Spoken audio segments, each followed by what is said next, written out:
kesan pertamanya tiba di Provinsi Aceh. Malam ini bukan sebagai jurnalis tapi sebagai salah satu kader DPR RI. Iya, senang sekali kembali ke Aceh karena dulu saya lama di sini waktu masih daerah operasi militer, waktu tsunami, waktu perjanjian damai. Jadi senang sekali ketemu teman-teman wartawan Aceh.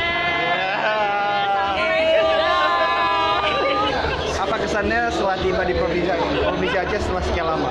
Senang, banyak yang berubah. Kalau dulu kan saya karena meliput dari waktu masih konflik ya, terus waktu tsunami juga kondisinya kan kita tahu. Jadi ini alhamdulillah banyak hotel baru, banyak tempat kuliner baru. Mudah-mudahan Aceh semakin maju, jaya, dan apalagi anak mudanya semakin oke dan kreatif.